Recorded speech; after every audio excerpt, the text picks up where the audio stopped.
Come on, stop the applause. I can't take it anymore. Good evening. My name is Charlie Bass. Some of you may, perhaps, remember that a very long time ago, I was privileged to represent the 2nd Congressional District in this great city in the U.S. Congress for 14 years. Since I left the U.S. Congress in 2013, I have not been to a single political event because I believe that once the voters give you a message, it is time to do something else. But I stand here before you tonight to endorse Governor Christie for President of the United States.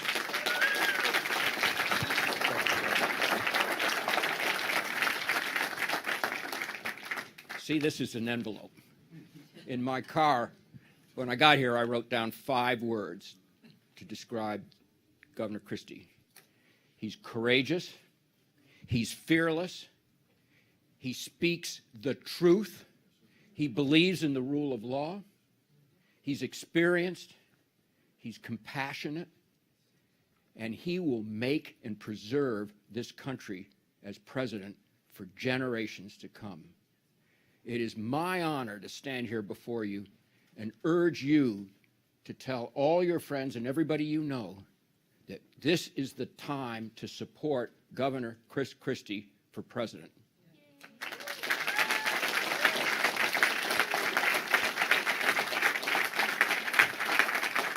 There is one other person here who walked in off the street that I would like to introduce. Say a couple of words. Without any further ado, I'd like to turn the mic over to New Hampshire's Governor, Christie. We're good. Thank you, Charlie. Congressman. All right.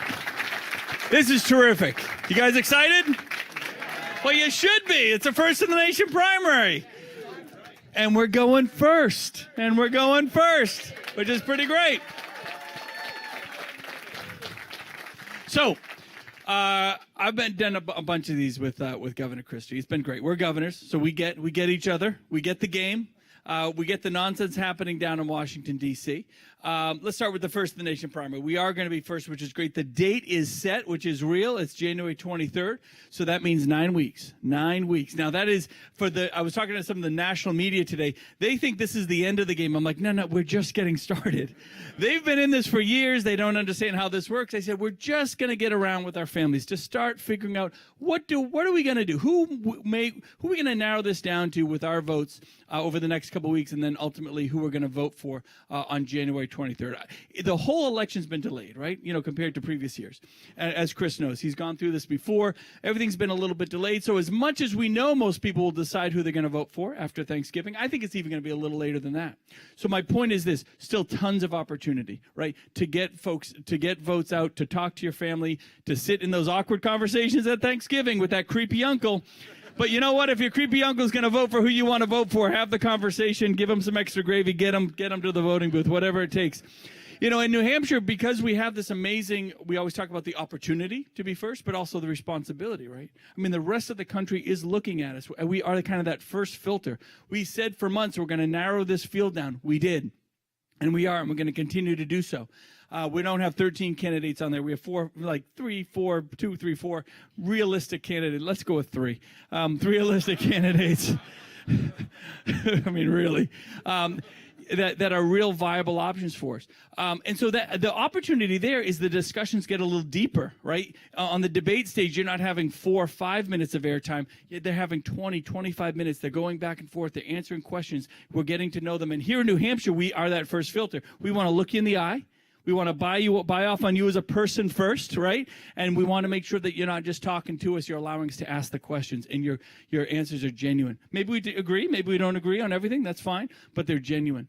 A lot of the Republicans, they differ here or there on the policies a little bit for the most part, but for the Republican Party, we know what we want to be. We need this country fixed. We need the elites of Washington to stop who are frankly standing on the shoulders of the Americans that built this country, the Americans that defend this country, and then they're telling those folks that they're standing on the shoulders of how to live their lives. Not anymore. This is the opportunity to take it back, and not just impose our will on the people that's not what it's about. Their will versus our will. It's the Republican Party saying, it's your will. What do you want to do with your life? What are the opportunities we're going to create for you or your family or business? We don't necessarily have all the solutions for you, but we're going to create all these doors of opportunity. And then last time I checked, live free or die. You walk through whatever door you want.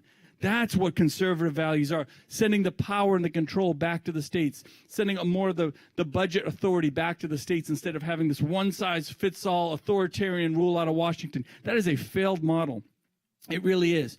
So this is why this election is so important. And getting someone that not just believes in a lot of these conservative ideas that we have, these fundamentals, that the founding fathers brought into the mix when they created the Constitution, not just believes in it, but as a strategy to implement it. And that's where I always, harp with the governors. We kind of joke and giggle to ourselves. Look at these fools in Washington. They actually think they know what they're doing. They've never managed anything, a lot of them. Governors have to manage 24/7. We can't just talk a good game. We're absolutely accountable to our word. When there's emergency or crisis, it's the governors that they look to. And so we have to build great teams. We have to build consensus. We have to make sure we get stuff done. One thing I say in politics is you never blame somebody else for not getting stuff done. Right? Good leadership gets stuff done no matter what hand they're dealt. Sometimes you got a good hand, sometimes you got a bad hand, but either way I know I can get a win out of this one way or another. That's what leadership does. They don't accept the losses. They're always working to find a new way and a new strategy. So we had a lot of ideas. Remember this whole idea we're going to secure the southern border? Yeah, it didn't happen. It didn't happen, right? You can't blame other people for it not happening. Right? You can blame Republicans is what I say. We didn't get it done. We were going to be fiscally disciplined. Yeah, Washington, D.C., fiscally disciplined. Are you kidding me? What a joke. And that's your money. They think it's their money. It is your money. It is your hard-earned dollars. Those are the hours that you spent away from your family, working hard, making a sacrifice, and sending it down to Washington saying, gee, I hope to God they finally will spend my hard work and dollars responsibly. They don't do it. They've never done it. They haven't done it for years. We have an opportunity to get somebody in there, a governor, that understands what fiscal discipline is all about. So huge opportunities there. We can go on and on. Chris has been great. He's I think you're almost a citizen. I mean, you've been in the state so long. Seriously, he's done so many visits all over the state, North Country, from Colebrook all the way down to Claremont, to Portsmouth, to Keene, all over. He's done big groups like this. He's done small living rooms. He's willing to go anywhere, and that's exactly what we want with our candidates, right? Folks that really take the time with us as individuals, because if they can do that, if they can get the retail politics right, then there's really hope that we're going to get a retail manager, a president that manages, that really takes care of the free world, but does it with a sense and a style that the individual comes first. That's what Live Free or Die is all about. That's in our DNA, and that's the demand that we make out of our presidential candidate. So it's an awesome responsibility. I've gotten to introduce Chris a few times. Like I said, my sense is there could be a few more here because the guy just he's pounding it out. He's putting the shoe leather in, if so to say. They're nice shoes. Are they Italian? They're probably Italian. There you go. He doesn't complain about our cold weather, which I love. He's got thick blood, which I love. And he's always willing to do anything, not for himself, but really for making sure that we as individuals and as citizens have a voice wherever this thing may go. So with that, I'm going to introduce the man himself, Christie. All right. Thank you. Thank you very much. First, I want to thank Congressman Bass.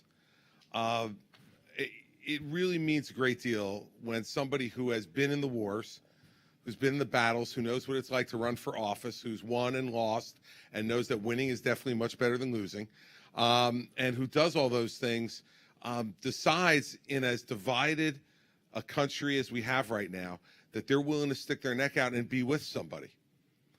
I remember back 8 years ago when I ran, we had 31 Republican governors in this country, and 3 of us were running. There were 28 governors available to endorse. And I talked to Governor Sununu about this. Only 4 did of 28. I got 3 of those endorsements. Paul LePage from up there in Maine, Charlie Baker from next door in Massachusetts, and Larry Hogan from down in Maryland. And John Kasich got 1 governor, Governor Bentley of Alabama, to endorse him. All the other governors stood on the sidelines, and they said, let me just see how it plays out. If I had $1 for every time one of my fellow governors said to me, let me see how it'll play out, I wouldn't have had to raise money at all. Because they were scared. They were scared to take a stand. And I've never understood that. I didn't understand it back then. And that's why when someone does take a stand, like Charlie Bass is taking a stand for me tonight, I appreciate it so much because it's not easy. It takes courage. He'll take criticism from some. He'll take great joy from Mary Pat when she's up here the next time. I guarantee you that. She's getting ready for 25 that we're hosting for Thanksgiving on Thursday. So she sends her apologies, but she said someone has to do the real work while I'm up here having fun. So Congressman Bass, thank you so much for your support. We're going to give you a campaign I'm really proud of. So thank you, Charlie.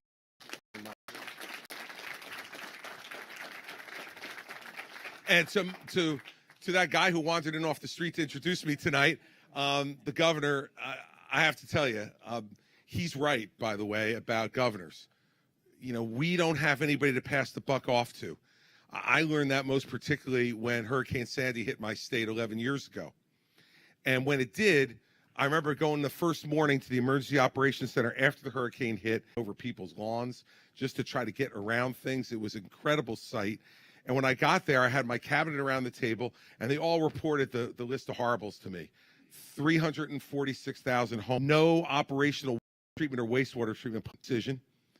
He never passed the buck to somebody. Crisis, not only for the people of New Hampshire, but for our whole country. Crisis, not only for the people of New Hampshire, but for our whole country.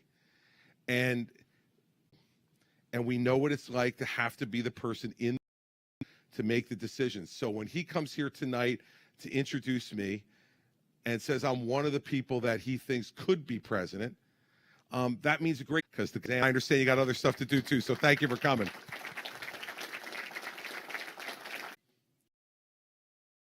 Old I am. That was in the late 1970s. And you remember back to those times, right?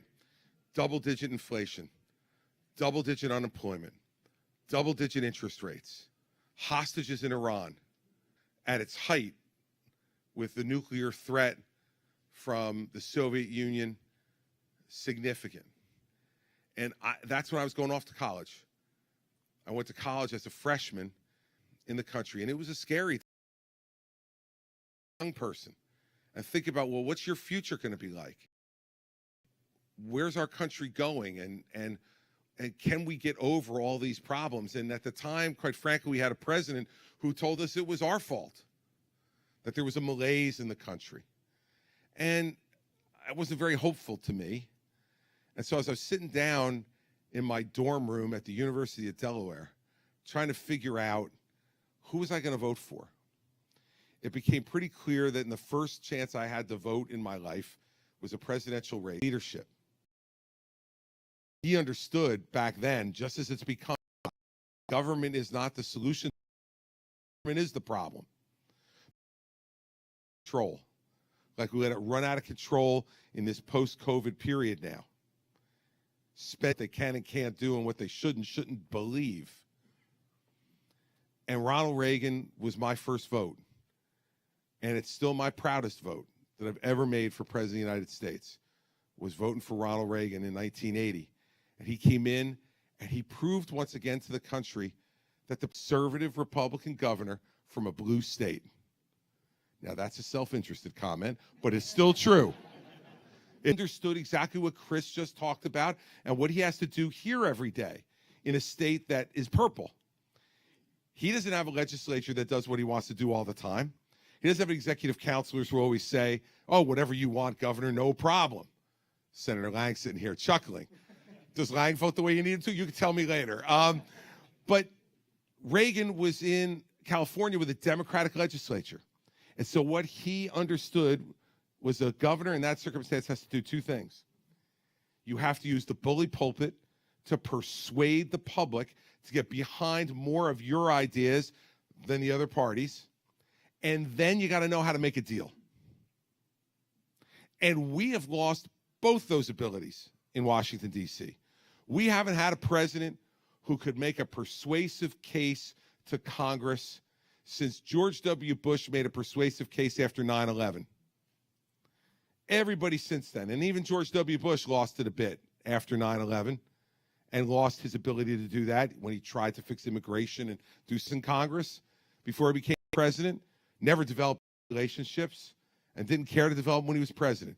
Donald Trump didn't care to develop any relationships with members of Congress, and that's why even when he had majorities in Congress in his first 2 years of his presidency, he didn't get the things done he promised us he would get done. And now poor Joe Biden, to the extent that he knows what's going on with taxes, military, they increased our prestige all around the world, and they did it together. I know as we sit here right now, that seems impossible. You look at why didn't close, but they do, because they haven't had a president who has worked with them and made them understand that our job is to work for you, not the other way around.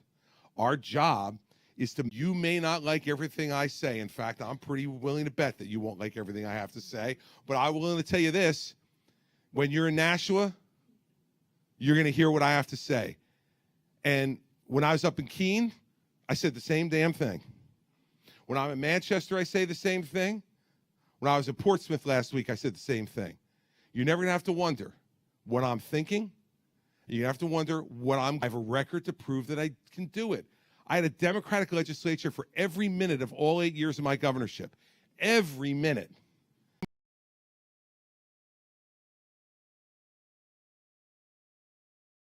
Much what Reagan did with Tip O'Neill. After I got elected, he was the president of the Iron Workers Union. Another shy and I'm the governor-elect. I think if I show up, he'll give me, I don't, but I was in the neighborhood, and I thought, I'd drop by and say hello to the senator. So, well, let me go see if he's available. So she goes scurrying back, and out comes poor Steve, and now I know why he was embarrassed to come out. He had just gotten back from working out. He didn't expect anybody in the office. He was in sweatpants and a T-shirt and a baseball hat. He said, Governor-elect, I wasn't expecting you. And I said, no, I was in the neighborhood conference room. I'll only take 5 minutes. We said, okay. Went in the conference room. I looked at him. I said, look, we can yell and scream at each other, argue and make headlines for the next 8 years. And he said, 4 years. I said, no, 8 years. And I said, or you and I can look each other in the eye and say, we're going to try to put touchdowns in the end zone. Every week, every month, every year, put touchdowns in the end zone. And this I'll promise you. I said, if I give you my word on something, whether it turns out to be politically advantageous to me or not, I'll keep it. And if you do the same, we're going to be able to be successful. But that's up to you. I'm willing to do it. Are you? And he sat there for about 10 seconds, and he stood up, and he put out that big iron worker's hand, and he said, deal. Let's put touchdowns in the end zone. And for 8 years now, Washington, D.C. again. It's enough of digging our heels, Washington, D.C. again. It's enough of digging our heels and saying my way or the highway.